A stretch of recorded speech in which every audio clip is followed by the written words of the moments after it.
Shalom à tous. Je suis content de vous retrouver après ce temps d'arrêt, un petit moment. Et je voudrais essayer de vous apporter un enseignement sur la séduction.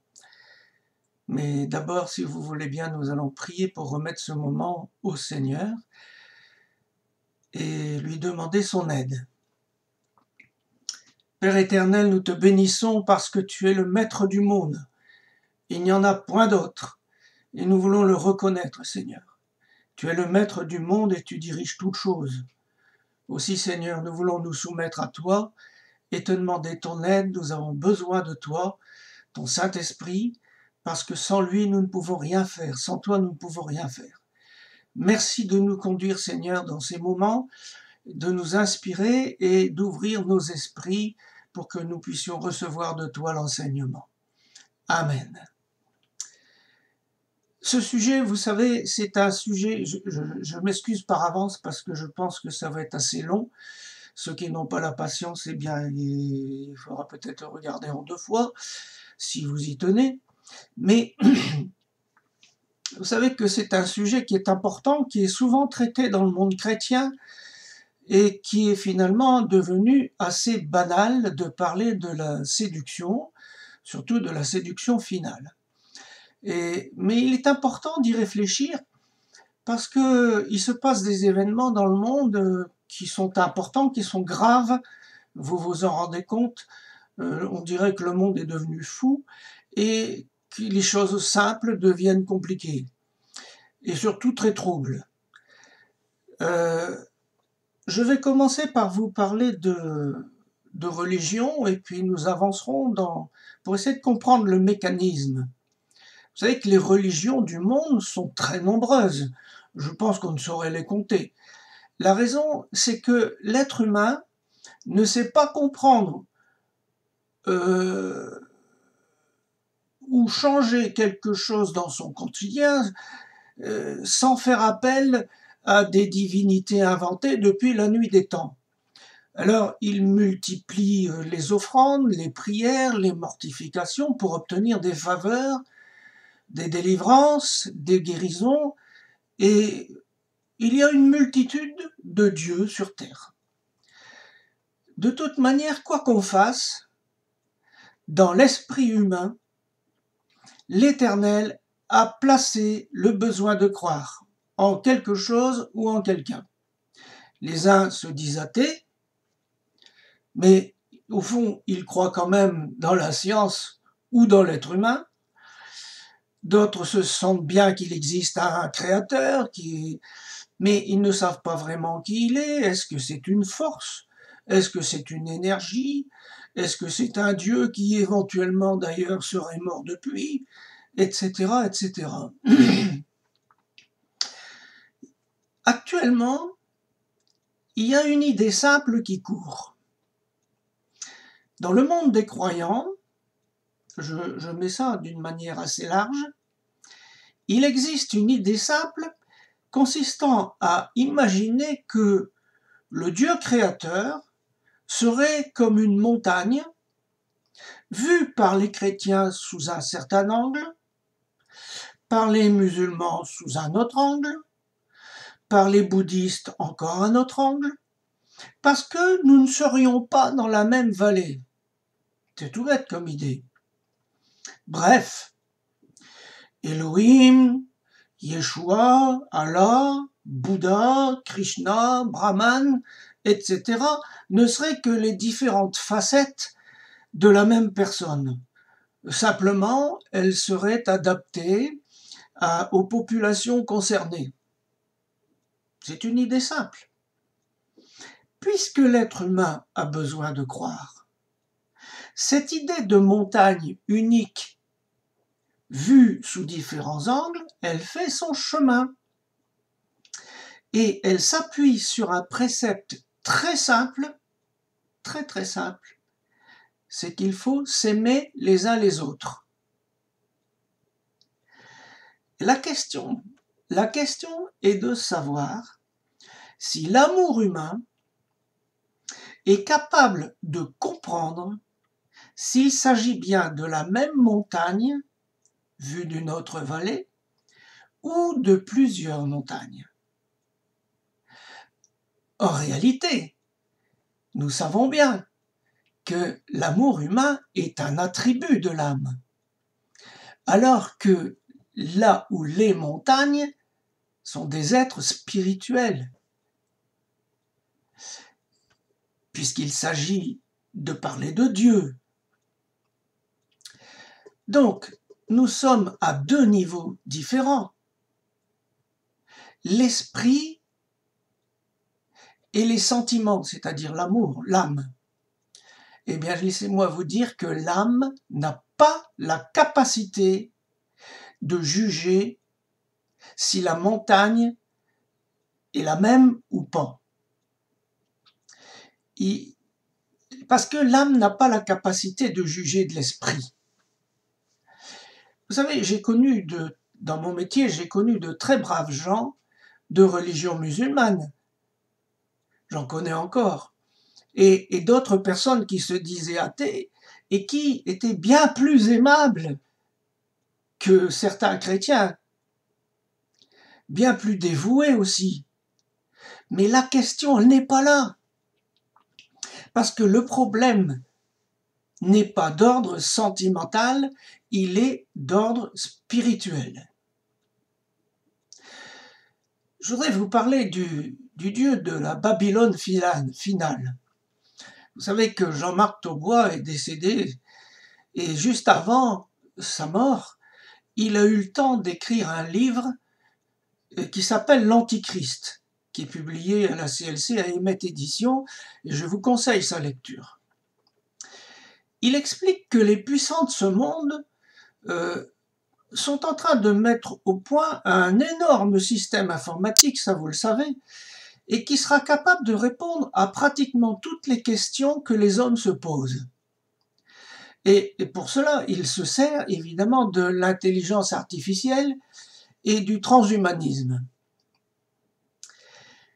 Par ailleurs, nous utilisons tous maintenant, d'ailleurs ça s'appelle même plus le téléphone, nous utilisons l'Internet, la toile d'araignée mondiale, et par conséquent, chacun de nous, je pense que vous le savez, chacun de nous est écouté, observé, analysé, classifié, étudié, stocké, sondé, si possible, jusqu'au plus profond de notre âme. Et ça, sans que nous le sachions. Lorsque j'étais en activité, nous avions eu une conférence faite par des agents du renseignement français.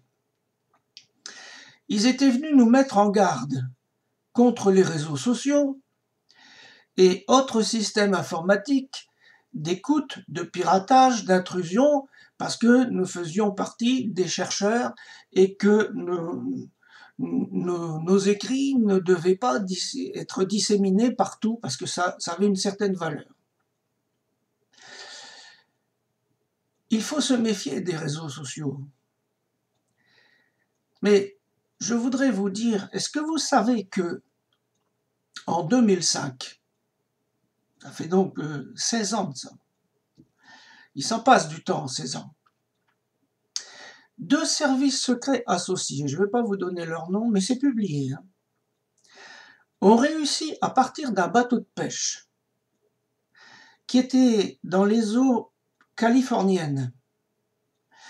Ils ont réussi à voler tout le contenu des disques durs situés dans des caves blindées de la division X à Los Alamos, qui est l'un des sites les plus secrets et protégés des États-Unis. Et parmi les informations qui ont été recueillies comme ça, il y avait la façon de désamorcer une bombe atomique qui serait d'un État joyau. Donc vous imaginez, à cette distance, pouvoir capturer tout le contenu d'un disque dur. Vous savez, nous serons tous, si ça n'est pas déjà fait, enregistré dans le fameux système informatique mondial, tout le monde. Et Jean-Marc Taubois ajoute que l'objectif est d'apprendre à tous, en commençant par les enfants, à se servir du Dieu informatique qui répond à toutes nos demandes. L'objectif, c'est l'asservissement total de l'humanité par quelques-uns. Et pour résumer, c'est écrit dans la Bible, je ne raconte pas de salade, ma référence c'est la parole de Dieu. Pour résumer la situation, il y en a pour tous les goûts sur cette terre. Si vous êtes croyant, vous pouvez regarder la fameuse montagne d'où vous êtes à votre convenance. Vous pouvez même aussi passer de temps en temps dans la vallée d'à côté, si vous êtes curieux, pour aller voir comment c'est vu. Si vous êtes athée, le Dieu technologique vous comblera. Au bout du compte, les puissants de ce monde voudraient qu'il ne reste que le Dieu technologie. C'est ce à quoi ils rêvent. En réalité, son vrai nom, c'est Mammon. Parce qu'il est écrit, vous ne pouvez servir deux maîtres. Dieu ou Mammon. Il n'y en a que deux, au bout du compte. Alors, un peu de logique. Un peu de logique. En supposant que l'histoire de la montagne, vue sous différents angles, soit vraie. Dans ce cas, il faudrait que les écritures saintes, entre guillemets, de chaque religion ne se contredisent pas. Je vais prendre qu'un exemple, celui du Coran. Dans la sourate 4, au verset 157 à 159, il est écrit « À cause de leurs paroles, nous avons vraiment tué le Christ, Jésus, fils de Marie, le messager d'Allah. Or, ils ne l'ont ni tué, ni crucifié, mais ça n'était qu'un faux semblant. Et ceux qui ont discuté sur son sujet sont vraiment dans l'incertitude. Ils n'en ont aucune connaissance certaine. Ils ne font que suivre des conjectures et ils ne l'ont certainement pas tué.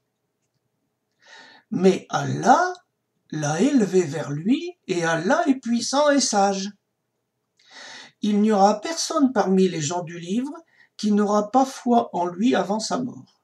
Au jour de la résurrection, il sera témoin contre eux. » Vous voyez, l'affirmation que sur la croix, il n'y avait qu'un faux semblant vient contredire de façon magistrale, très claire, le message de l'Évangile. D'ailleurs, il est écrit, Paul a écrit dans 1 Corinthiens 15, 14, « Et si Christ n'est pas ressuscité, notre prédication est donc vaine, et votre foi aussi est vaine. » Donc vous voyez, il faut choisir. Ces textes se contredisent. Je ne vais pas parler des religions orientales, c'est tellement vaste, et puis ça n'est pas le sujet, mais ces religions, vous savez qu'ils ont la cote dans le monde occidental actuellement. On ne trouve pratiquement plus un seul jardin sans Bouddha. Les séances de méditation se multiplient partout et sont même imposées maintenant dans nos écoles dites laïques. Si vous souhaitez des informations, vous allez sur Internet, vous allez trouver. Alors, plus rien n'arrête les gens qui vont chercher des solutions à leurs problèmes dans toutes les religions et philosophies du monde, et ils disent qu'ils prennent ce qui est bon dans chaque religion. Laissez-moi vous dire, chers amis, que c'est une idée très superficielle, car la plupart des personnes qui font cette démarche, eh bien, elles ne réfléchissent pas aux aspects spirituels qui se cachent derrière ces pratiques. Et quelles en sont les conséquences? Ils fonctionnent par leur âme, et beaucoup tombent dans la confusion. Ainsi, chacun fait son marché selon ses besoins, ses envies, et surtout sans aucune prudence ni sagesse. Parce que laissez-moi vous dire qu'on ne s'amuse pas avec les esprits. Chaque religion a été créée par des esprits. On ne met pas la main dans le deuxième ciel, même en croyant bien faire, sans ramener des vipères et des araignées spirituelles qui feront leur ouvrage dans les familles, et ceci en leur temps. Peut-être vous ne savez pas ce que c'est que le deuxième ciel, je mets une petite remarque ici, parce que cette expression on ne la trouve pas dans la Bible, seulement on va trouver l'expression premier ciel dont Paul parle, il s'agit du paradis, dans 2 Corinthiens 12, 2, pardon, du troisième ciel, excusez-moi, tandis que le premier ciel, c'est celui que nous voyons avec les nuages et les étoiles. Donc le deuxième ciel est entre deux.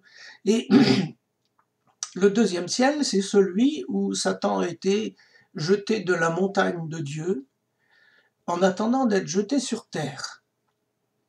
Donc c'est l'habitation des démons, d'une partie des démons, parce qu'il y en a qui sont sous terre aussi.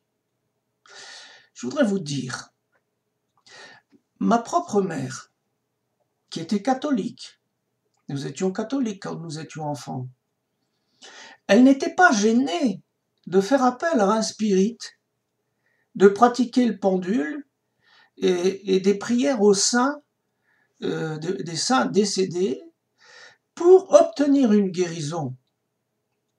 Et c'est ce qui est arrivé. C'est d'ailleurs pour cette raison que je m'appelle Daniel, parce qu'elle a prié un saint qui s'appelle Daniel. Seulement voilà, c'est la génération suivante, la mienne, qui a payé le prix, parce qu'il y a eu dans ma famille 5 morts précoces et un abandon général de la foi parmi les familles de mes frères.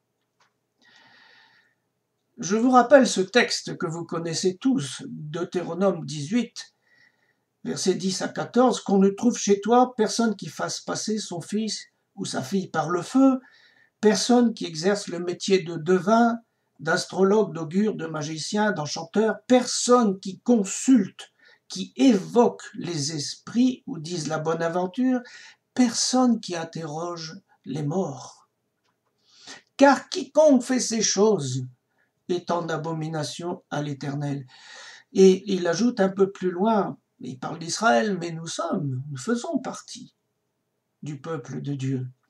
À toi, l'Éternel ne le permet pas. Alors, je voudrais vous parler du Dieu d'Abraham, d'Isaac et de Jacob.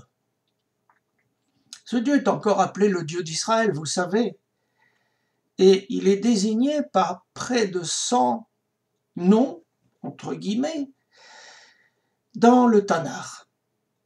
En réalité, ce ne sont pas des noms, mais des qualités, des facettes, si vous voulez, du Dieu d'Israël.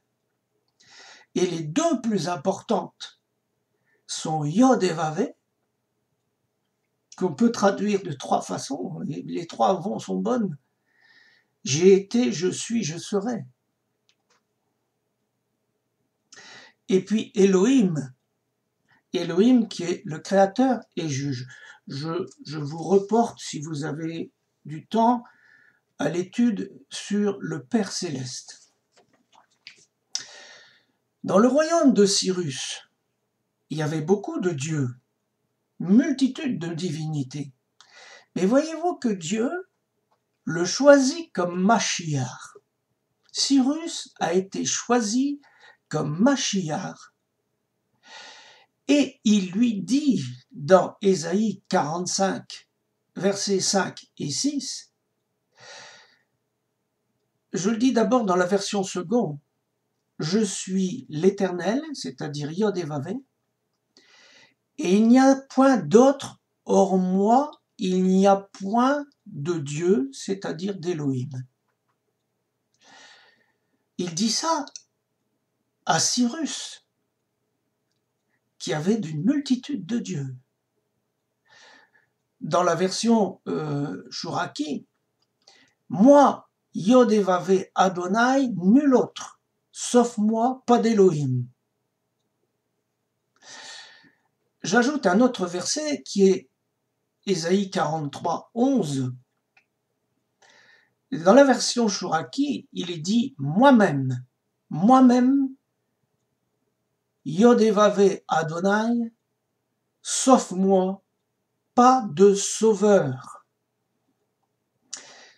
Et vous savez que le mot sauveur ou sauvant, on pourrait le traduire par sauvant ici, la racine c'est Yasha qui va donner le nom de Yeshua, qui est le Mashiach. Aucune religion en dehors de la Bible n'a son Dieu ou prophète qui est mort et ressuscité. Parce que ces dieux-là ou ces prophètes n'en ont jamais eu la capacité. Et surtout, n'oubliez pas ce verset très important, 2 Thessaloniciens 2, 3, 4. Que personne ne vous abuse d'aucune manière, car l'apostasie doit venir d'abord et se découvrir l'homme sans Torah. L'homme sans Torah.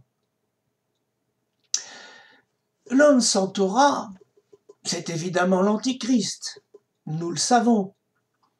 Mais ça peut être n'importe qui. Ça peut être vous ou moi. Tout le monde qui abandonnerait la Torah. La Torah de Yeshua, le Sauveur. Je vous rappelle que l'Écriture nous dit par 3 fois que nous sommes le temple du Saint-Esprit. Or, il nous est dit dans 2 Thessaloniciens 3, 4 que l'adversaire, exalté contre tout ce qui a nom d'Élohim ou vénéré, de manière à s'asseoir lui-même dans le sanctuaire d'Élohim. Dans la version seconde, il dit « Il ira jusqu'à s'asseoir dans le temple de Dieu ». Mais nous sommes le temple de Dieu, chacun de nous. Alors la question c'est, laisserons-nous Satan s'asseoir dans notre cœur? En vérité, nous voyons se créer une génération complète d'hommes et de femmes sans Torah, avec à leur tête l'ennemi de Yeshua, le Satan qui s'incarnera un jour à son tour. Et vous verrez qu'il n'y aura que 2 camps. Il n'y a que 2 camps. J'ajoute que le serpent ancien, l'Antichrist, c'est un serpent bien habillé. Ce qui compte pour Satan, c'est la récolte. Parce que au fond, il sait bien que son sort est lié et qu'il va être jeté dans les temps de feu. Il le sait. Mais s'il peut emmener un maximum de personnes avec lui, eh bien, ce sera une sorte de victoire pour lui. Alors, on parle de séduction. J'ai déjà eu l'occasion de dire que l'esprit de séduction est un des esprits un des esprits diaboliques évidemment, les plus puissants qui existent.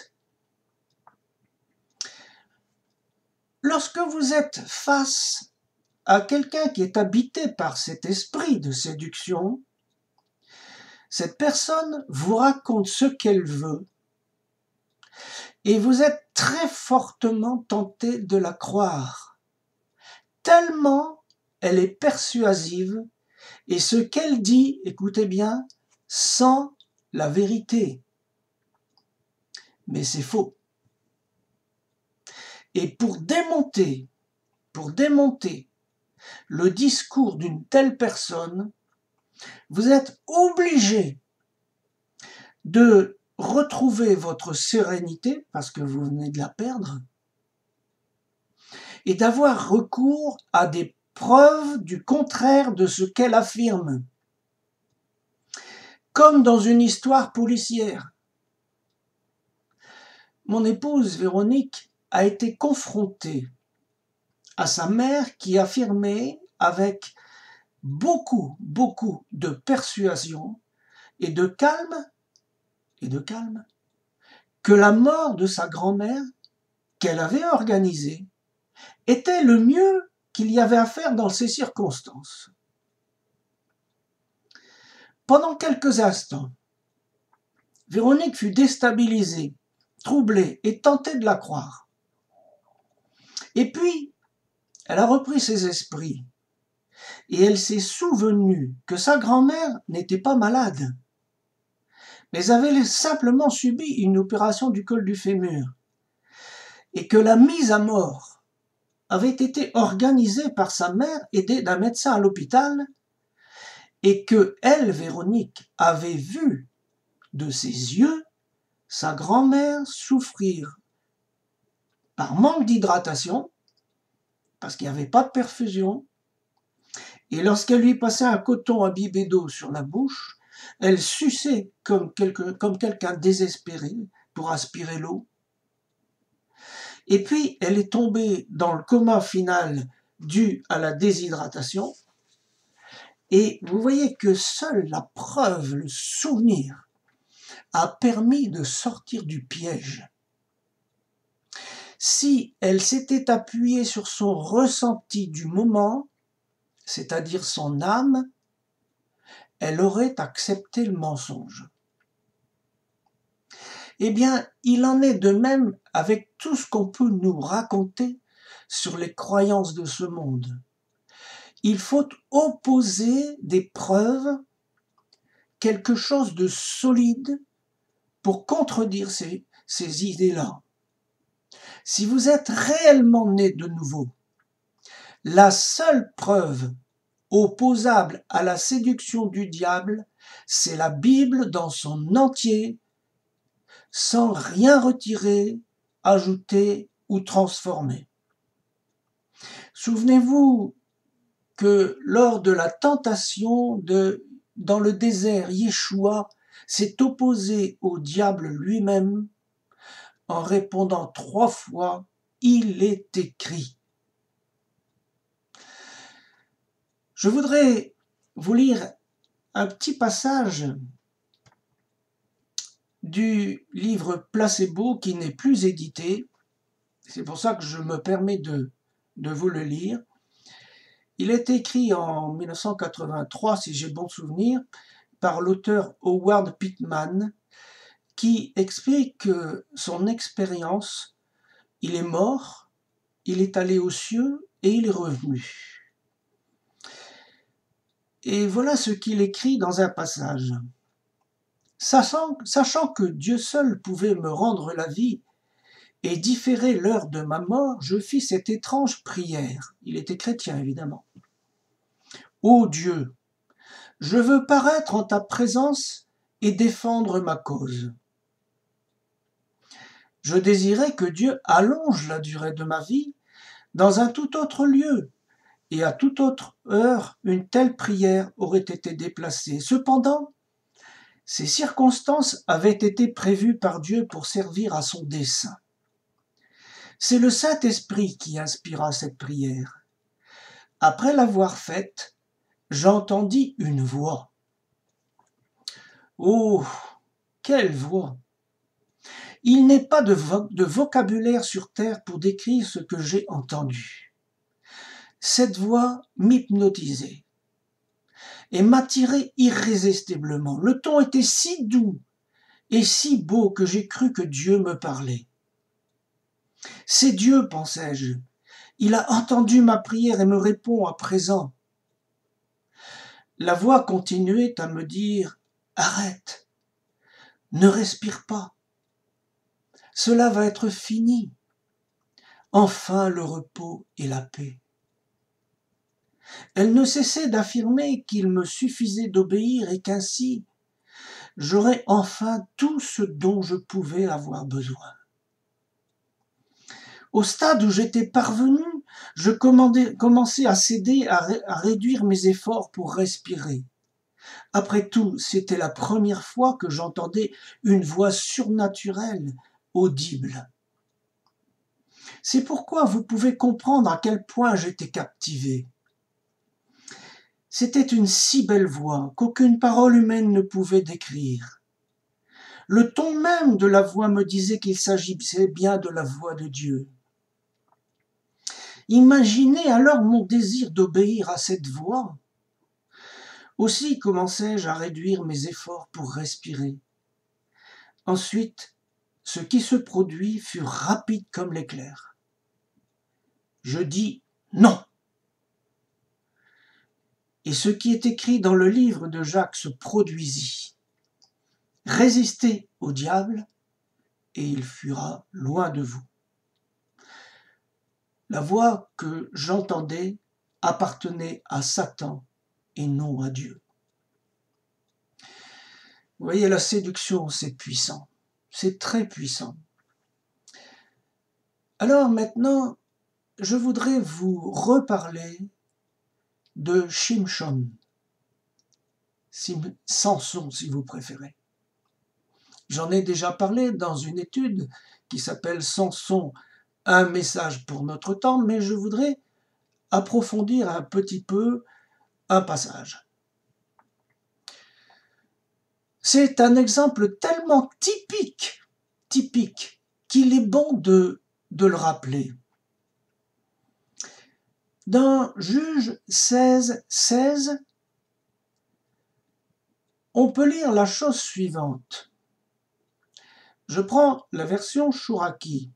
Si vous allez prendre le texte PDF, vous trouverez le texte en hébreu également. Évidemment, on parle de la femme séductrice, et il est dit dans ce verset, c'est quand elle le harcèle de ses paroles tous les jours et qu'elle le presse, son être raccourci à mourir. Dans la version King James, traduite en français, on lit « Et il arriva comme elle le tracassait tous les jours par ses paroles et le pressait, tellement que son âme fut tourmentée jusqu'à la mort. » Alors vous voyez que je suis allé voir tous ces mots, et le mot qui est traduit par harcèle a pour racine alat, Aleph, Lamed, Tzadi, alat. Vous pouvez vérifier. Cette racine est unique dans la Bible. Elle n'est utilisée que dans cet endroit-là. C'est bizarre. Et ça signifie prier, importuner, harceler, presser, exhorter instamment. Je me suis posé la question, mais pourquoi est-ce que Dieu utilise un mot unique dans ce passage? Eh bien, je crois que ce mot est unique parce que c'est un mode de pression et de conditionnement unique utilisé à la fin des temps. l'histoire de Samson nous parle de la fin des temps et la pensée unique colportée par la toile. Je vous rappelle que la toile, c'est l'ensouple. Et nous en avons un exemple actuellement. Je ne vais pas prendre des mots qui sont devenus interdits. Donc, vous en avez un exemple, vous comprenez ce que je veux dire. L'histoire de Samson, elle nous montre que l'attaque contre lui a réussi par l'usure sur son âme. Parce que quand vous lisez ce texte en hébreu, vous rendez compte que c'était sa nefesh, son âme, qui s'est effondrée. Il ne s'agit pas de son esprit, donc l'attaque a été faite sur son âme et non pas sur son esprit. Pourquoi Samson s'est-il écroulé? Eh bien parce qu'il considérait les choses par son âme. Et ce qui m'inquiète beaucoup, c'est qu'il y a de nombreux chrétiens actuellement qui vivent les choses de Dieu non pas par leur esprit mais par leur âme.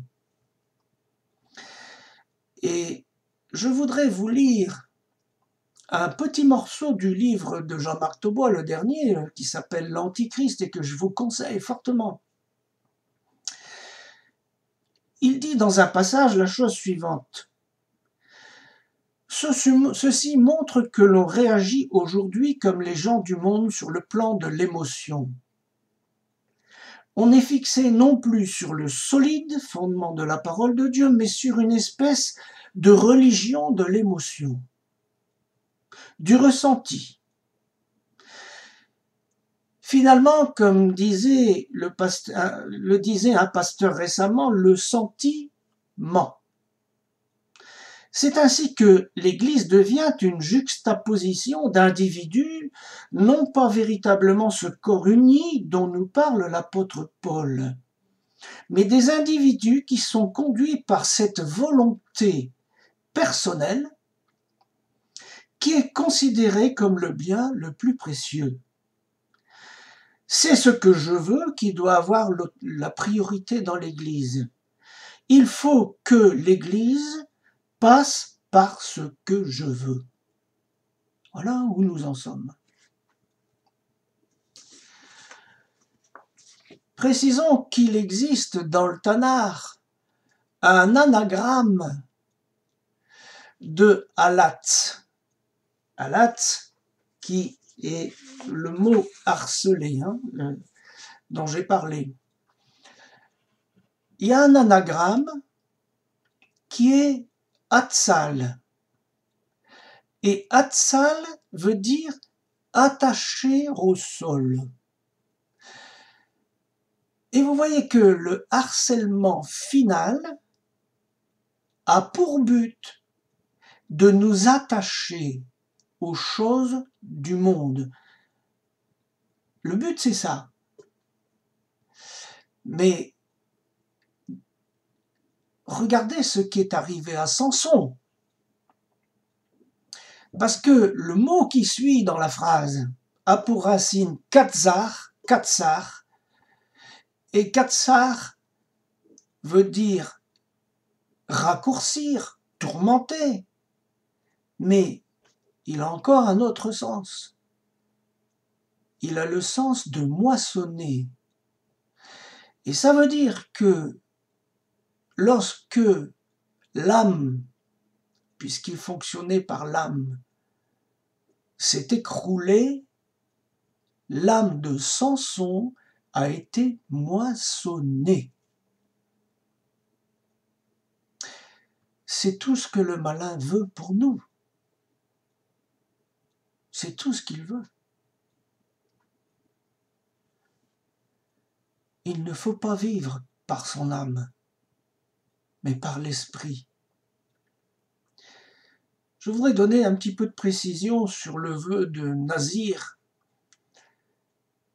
parce que Samson était un personnage quand même particulier, c'était comme un nazir, mais pas tout à fait. Je vous rappelle que le vœu de Naziréa comportait 3 règles: ne pas boire du fruit de la vigne, ne pas raser sa chevelure, et interdiction de se rendre impur, notamment par les morts. Or, vous savez que Samson a tué des gens. Il s'est rendu impur par les morts. Mais il y avait 2 sortes de nazirs. Il y avait le nazir pour un temps déterminé, on s'engageait pour le plus souvent 1 mois. Et puis il y avait le nazir perpétuel. Et celui-ci, selon une loi orale, était autorisé à couper ses cheveux en partie 1 fois par an à cause du poids que cela représentait. C'était par exemple le cas d'Absalom, qui était un nazir perpétuel.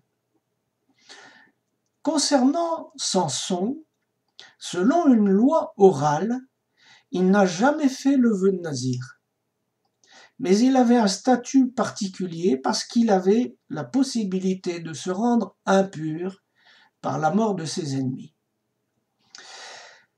Le fait de ne pas couper sa chevelure était une façon de vivre à contre-courant du monde. Selon les sages d'Israël, c'était aussi une prise de distance avec l'esthétique qui appartient au domaine de la séduction. Alors, pour conclure, quand Samson a eu la chevelure coupée, c'est comme s'il était rentré dans le rang.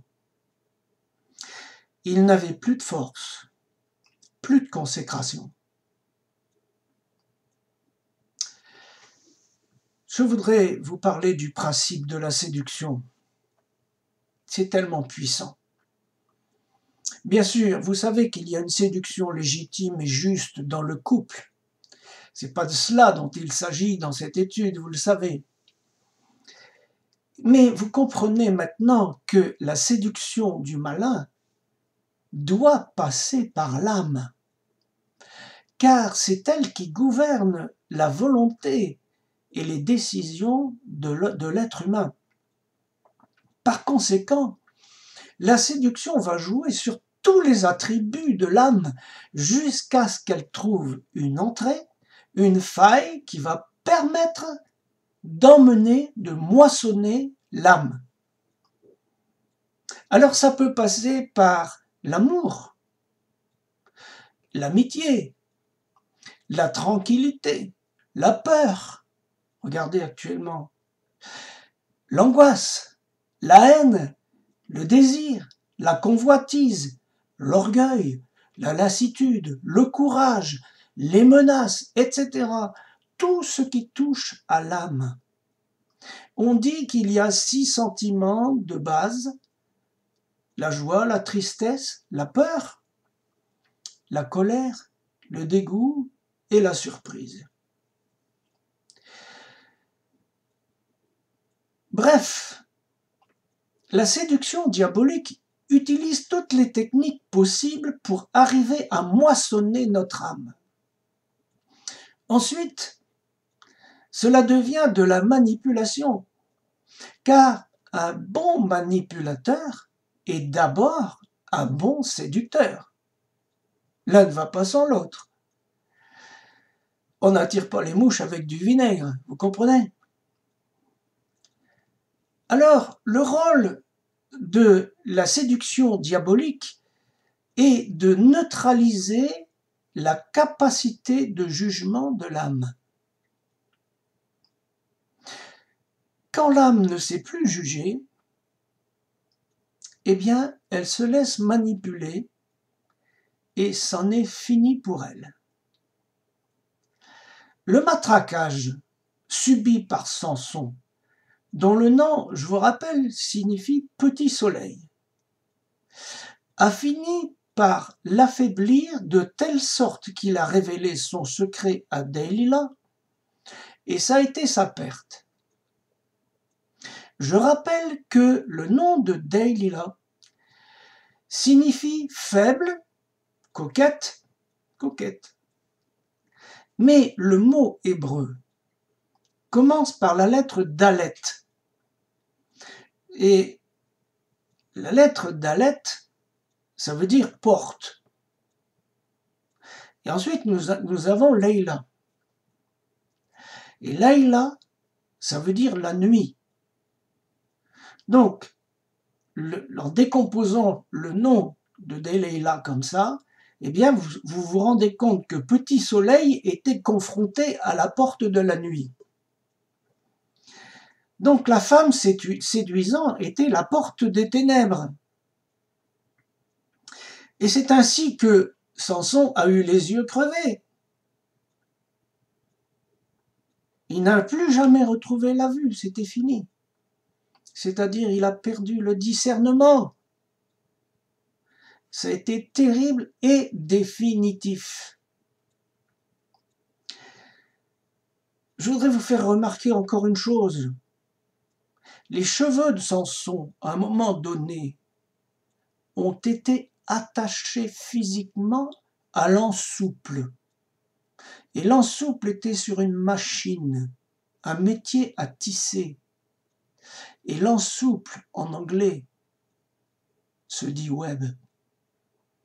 Il était attaché physiquement au web. Eh bien, l'Antichrist et ses hommes veulent transformer, en attachant physiquement de cette façon, veulent transformer les êtres humains en objets, en les liant définitivement et en les soumettant à la machine mondiale. Mais il est écrit dans le psaume 2 au verset 4, « Celui qui siège dans les cieux rit, le Seigneur se moque d'eux. » Ah, l'écriture.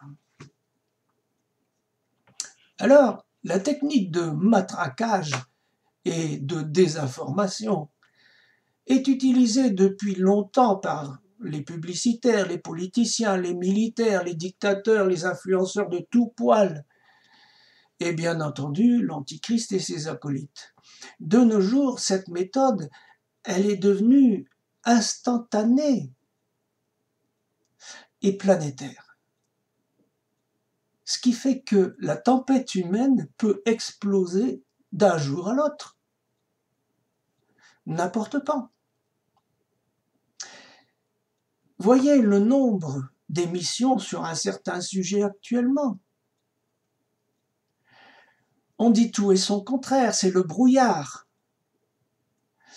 Et tout ça engendre la peur.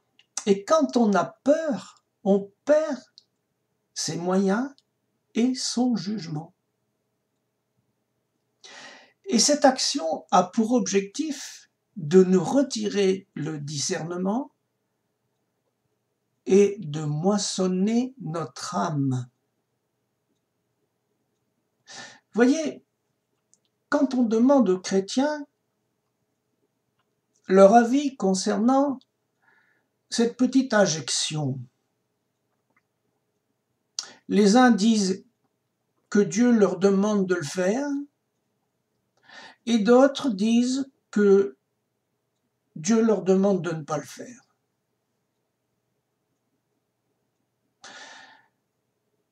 Je voudrais vous dire que les choix de chacun sont à respecter.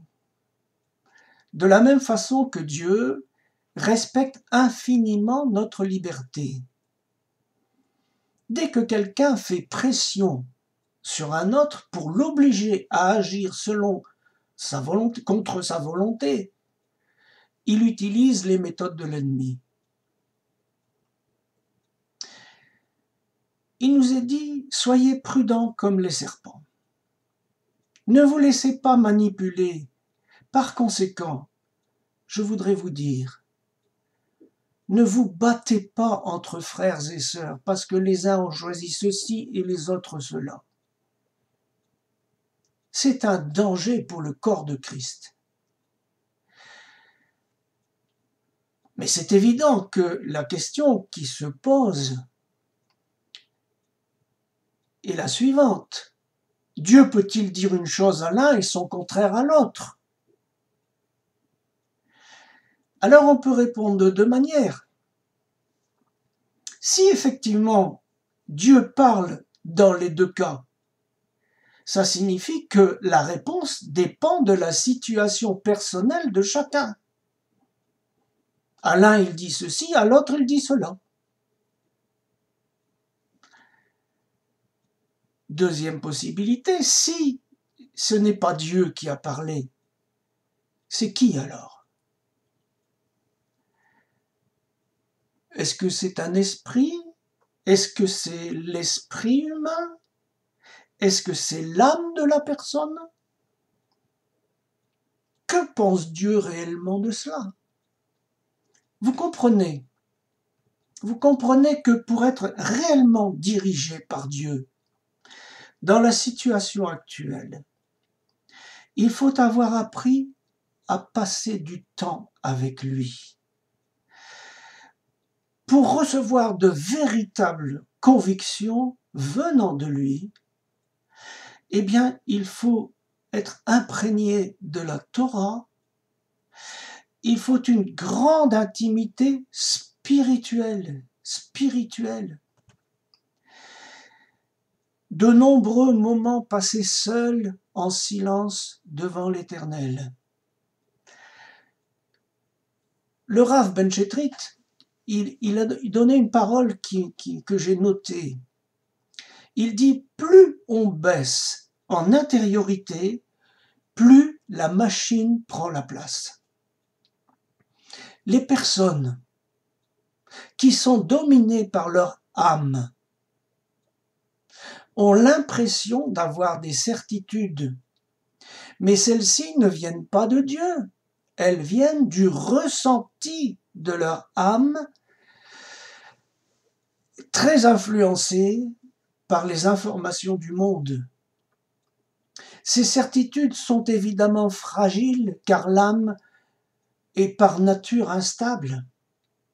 C'est d'ailleurs comme ça que des quantités, je le dis tranquillement, des quantités de prophéties données ici et là sont fausses parce qu'elles viennent souvent de l'âme ou peut-être d'autres esprits.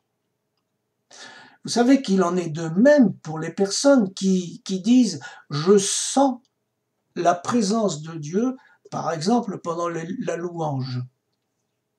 Mais bien souvent, cela vient de l'âme qui a vibré parce que le rythme, l'ambiance ou la mélodie leur plaît. Je vous le dis, il est urgent d'apprendre à entrer en intimité avec l'Éternel par l'Esprit. Seulement, il n'est pas toujours facile, simple, de faire la différence entre l'âme et l'esprit parce qu'ils se touchent. Alors, je rappelle, heureusement que nous avons la grâce de Dieu qui a été amenée par Yeshua. Le domaine de l'esprit, c'est la vie. Nous avons la vie par l'esprit, l'intuition, la communion avec les esprits, la conscience et la foi. Le domaine de l'âme, c'est l'intelligence, la connaissance, la volonté, tous les sentiments, tous les ressentis, les émotions, les décisions. Pour avoir des précisions, je vous invite à aller revoir l'étude qui s'appelle « Le mystère des arbres et de la croix ». Alors, notre Seigneur Yeshua, il a dit une parole ultime. Vous savez que dans la Bible, second, on trouve 3 fois « ne vous laissez pas ». Alors, ne vous laissez pas tromper par les prophètes, dans Jérémie 29:8. Ne vous laissez pas mettre de nouveau sous le joug de la servitude, Galates 5:1. Et enfin, ne vous laissez pas entraîner par des doctrines diverses et étrangères, Hébreux 13:9. Et quand les apôtres ont interrogé Yeshua concernant le signe de son avènement, il a répondu, prenez garde, Matthieu 24, versets 4 à 24, je ne vais pas tout lire, prenez garde que personne ne vous séduise. Et puis vous connaissez le texte. Je rappelle, dans ce texte, il ne s'agit pas de parler de la séduction légitime dans le couple. C'est pas ça le sujet. Et je vous rappelle que la séduction passe toujours par une faiblesse de l'âme, un point d'entrée qui n'est pas assez fort ou alerté pour bloquer l'accès. Vous savez qu'Amalek attaque toujours les personnes en état de faiblesse. Et cette faiblesse peut venir de différentes manières. Ça peut être la fatigue, la maladie, la vieillesse, le péché, la solitude. Et puis ça peut être aussi quand nous ne sommes pas entièrement à l'Éternel. La confiance en Dieu, elle doit être totale, parce que le moindre doute ouvre la porte, le moindre recoin qui n'a pas été visité et guéri par l'Esprit peut devenir un piège.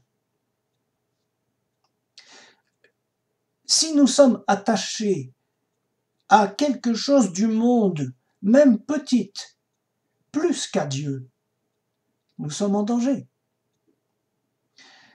Écoutez bien, pour traverser la tentation finale, il faudra ne rien avoir à perdre. Même pas sa vie, ni son honneur. Et je vous dis, les chrétiens superficiels auront bien du mal, beaucoup tomberont. L'âme sauvée tire sa force de l'Esprit de Dieu et de son intégrité, pas d'elle-même, et encore moins du corps.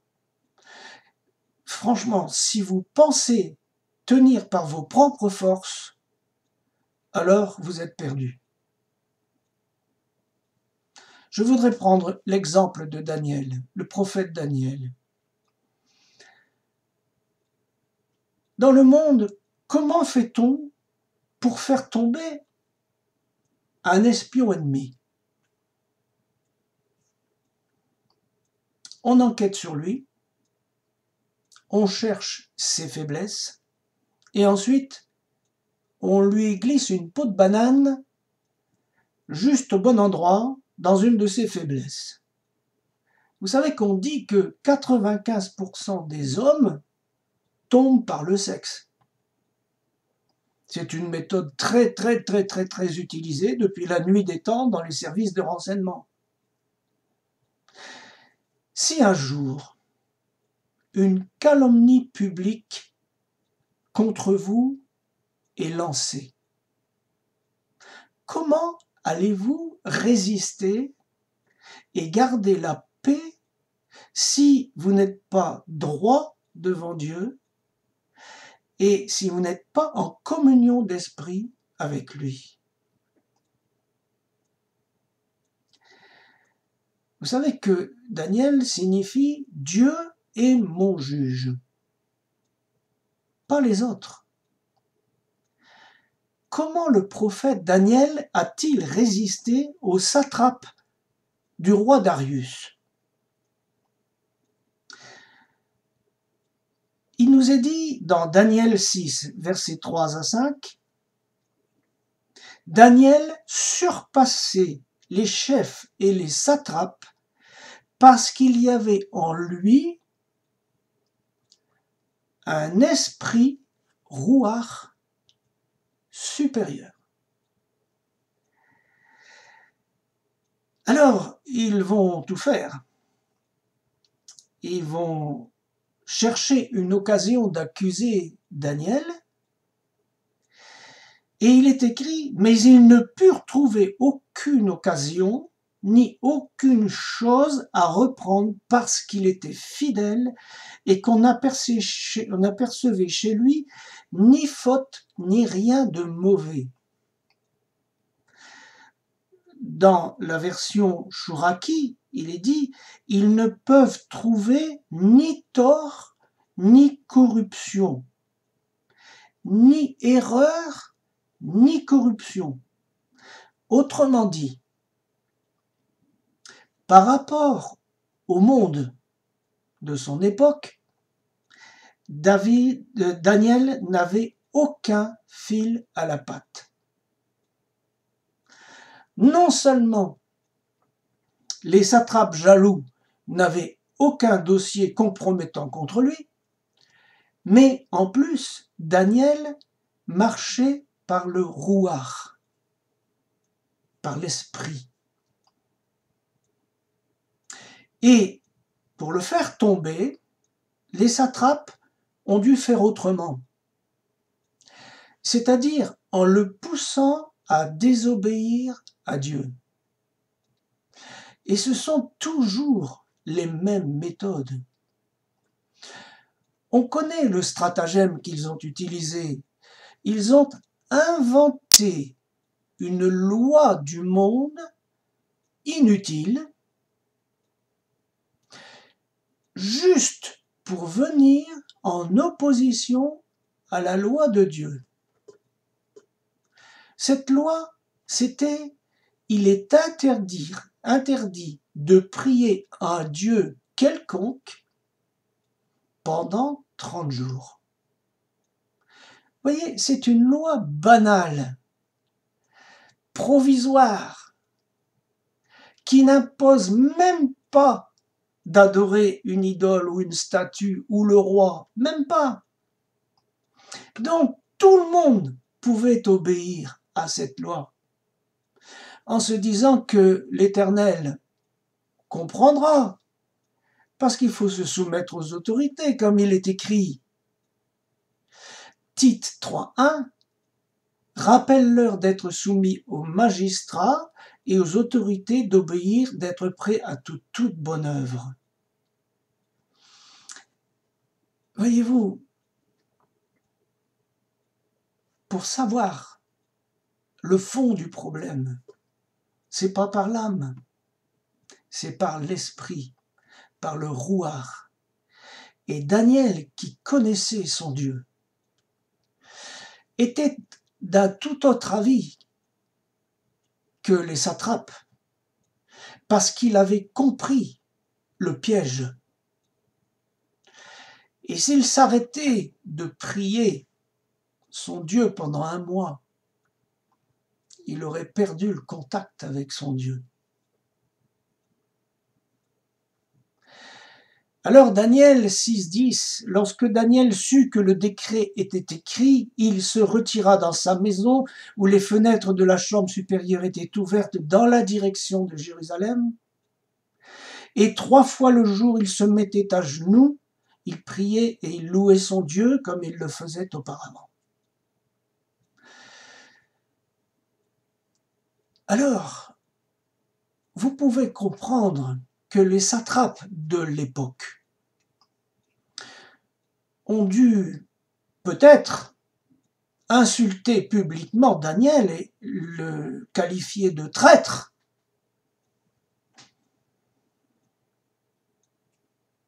Ainsi, ils ont mis sur lui une pression extraordinaire. Je voudrais vous parler du général de Gaulle. Qu'est-ce qu'il vient faire là, vous allez dire? Vous allez voir. Savez-vous que le général de Gaulle, lorsqu'il a quitté la France pour l'Angleterre pendant la guerre, il a été jugé par un tribunal militaire à Toulouse. et il a été condamné le 4 juillet 1940 à 4 ans de prison pour désobéissance. Et il a été déchu de la nationalité française. Le maréchal Pétain, qui a trouvé que la peine était trop légère, a ordonné de faire un nouveau jugement. Et le 2 août 1940, le général de Gaulle, écoutez bien, a été condamné à la peine de mort, à la dégradation militaire et à la confiscation de tous ses biens. Et ceci pour trahison, atteinte à la sûreté extérieure de l'État, désertion à l'étranger en temps de guerre sur un territoire en état de guerre et de siège. Il a fallu attendre la libération pour que cette sentence soit annulée. Alors vous voyez, parfois, il y a dans la vie des choix qui peuvent nous mettre au banc de la société, entraîner des insultes, des pressions inouïes. Certains l'ont payé par leur vie, mais un jour, vous savez, la justice se fait et les choses sont reconnues. Le choix de Daniel, pour être capable de faire le choix de Daniel, il fallait vraiment avoir la certitude, la conviction que l'Éternel ne l'abandonnerait pas. C'est ça la vraie foi. C'est comme ça que Daniel s'est retrouvé dans la fosse aux lions. Il n'en a pas été épargné. Mais Dieu l'a secouru, parce que Yeshua veut dire sauveur.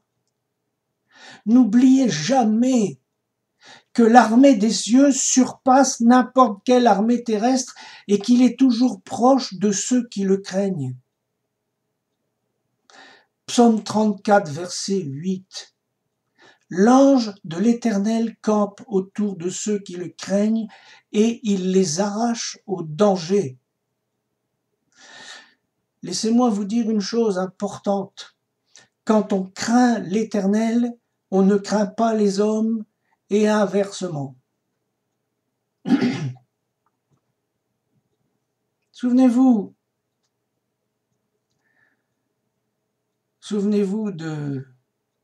d'Élisée qui montre l'armée des cieux à son serviteur. Il dit, ne crains pas, car ceux qui sont avec nous sont en plus grand nombre que ceux qui sont avec eux. Je voudrais maintenant vous parler de Smyrne, la synagogue de Satan. C'est intéressant à connaître parce que la persécution est inévitable, nous ne pourrons pas l'éviter. Il est écrit dans Jean 15, 20, « Souvenez-vous de la parole que je vous ai dite, le serviteur n'est pas plus grand que son maître, s'ils m'ont persécuté, ils vous persécuteront aussi. S'ils ont gardé ma parole, ils garderont la vôtre. » Dans la lettre de Smyrne, Yeshua parle d'une persécution de 10 jours. 10 jours, c'est un nombre symbolique de plénitude. Ce qui est intéressant, c'est de comprendre comment cette chose est venue. À l'époque des Romains, eh bien, ceux-ci étaient relativement tolérants par rapport aux religions. Il n'y avait qu'une condition, c'était que les gens adorent, en plus de leur Dieu, adorent l'empereur. Alors évidemment, les Juifs de l'époque ne pouvaient pas se soumettre à cela. Et ils ont discuté avec les Romains. Et ils ont fini par trouver un accord. Et cet accord, c'était que eux, les Juifs, eh bien, ils devaient faire des offrandes pour la santé de l'empereur.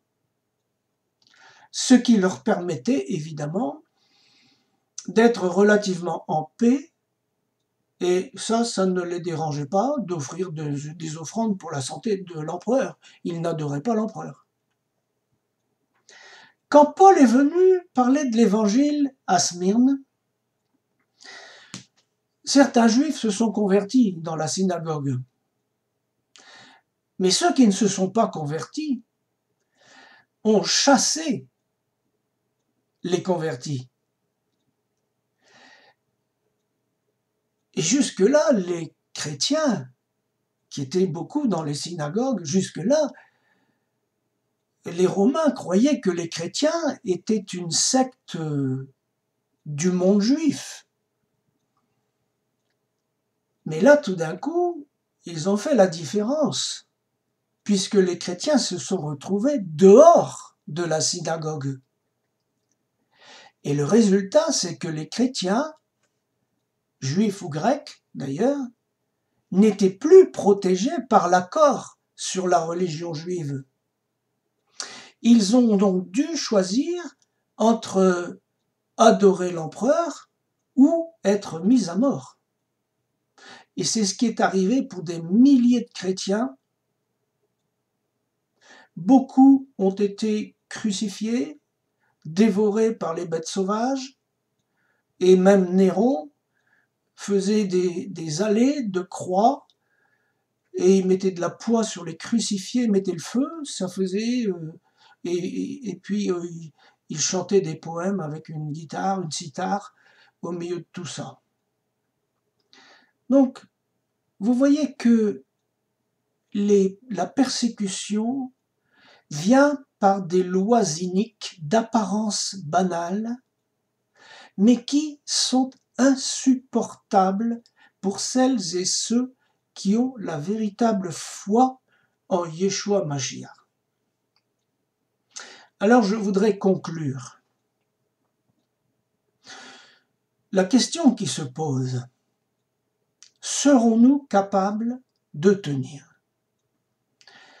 Chacun peut se demander s'il aura la capacité d'être comme Daniel ou les martyrs de Rome, le moment venu. Laissez-moi vous dire que c'est un danger de se croire capable ou incapable. Parce que, et c'est écrit, la grâce n'est accordée à chaque situation qu'au moment voulu.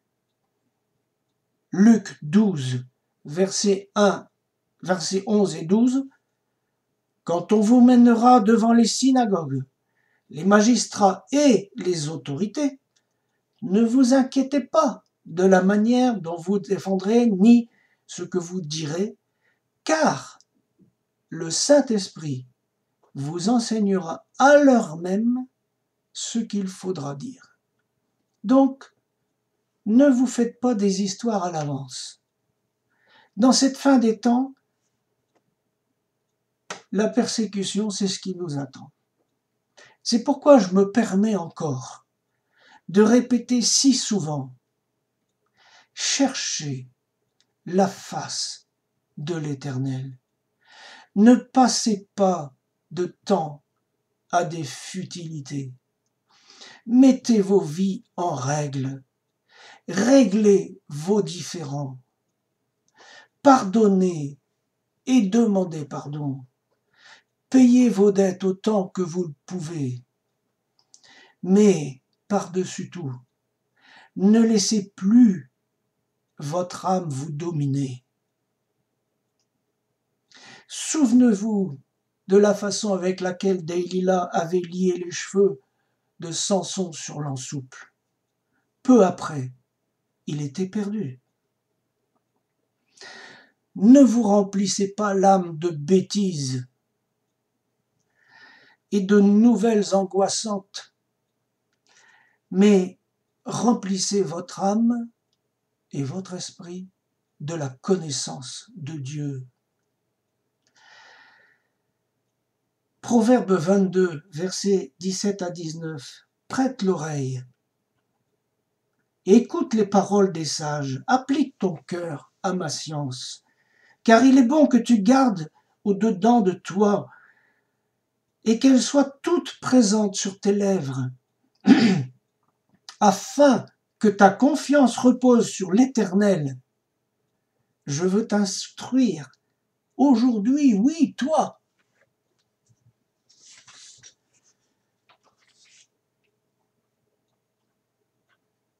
Je termine en vous parlant un peu de l'épouse de Yeshua Mashiach. Je voudrais citer un petit passage du livre qui s'appelle Des jours approchent du Rav Ezriel Tober. Il écrit ceci. Écoutez, ça parle de la fin des temps. La vérité sera fragmentée et dispersée entre de nombreux groupes pour finir par disparaître. Mais le monde ne peut exister sans vérité. Elle doit se trouver quelque part. Où donc sera-t-elle? Uniquement parmi les individus. Ceux qui s'affranchiront des organismes, qui n'ont pas besoin de protéger la leur, seront disponibles pour identifier et tenir la vérité.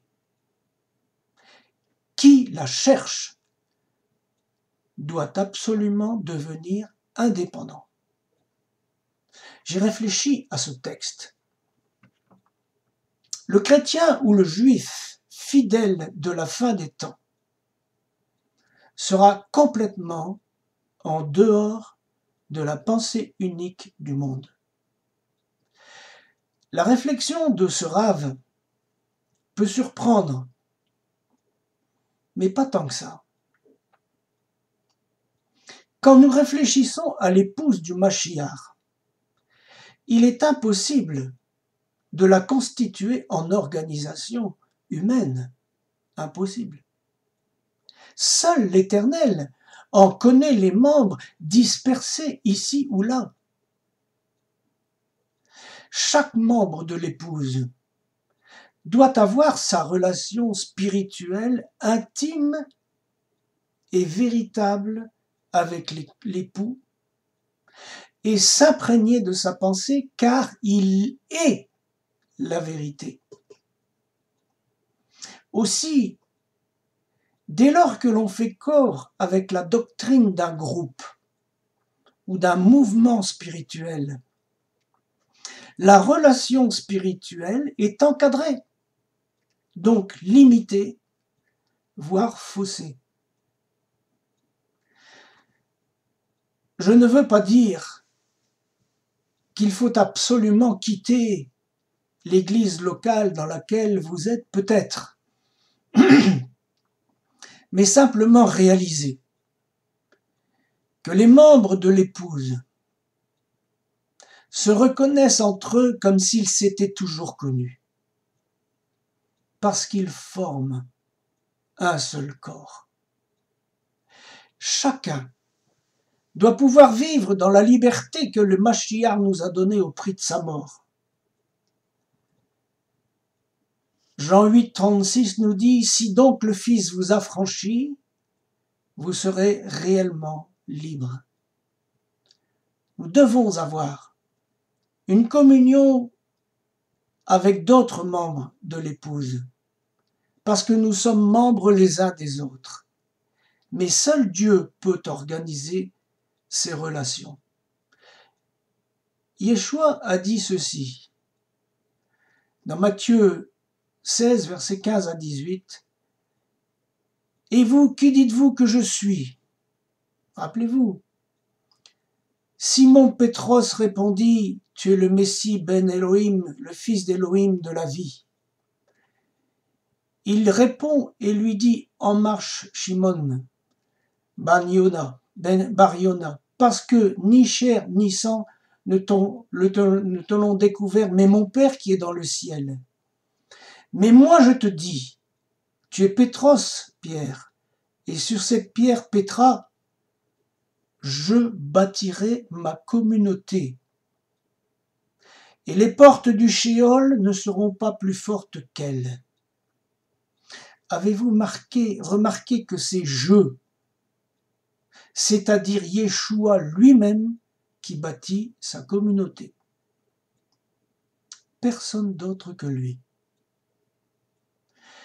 Il ajoute que les portes du Shéol ne seront pas plus fortes qu'elle, c'est-à-dire que même les bêtes finales du monde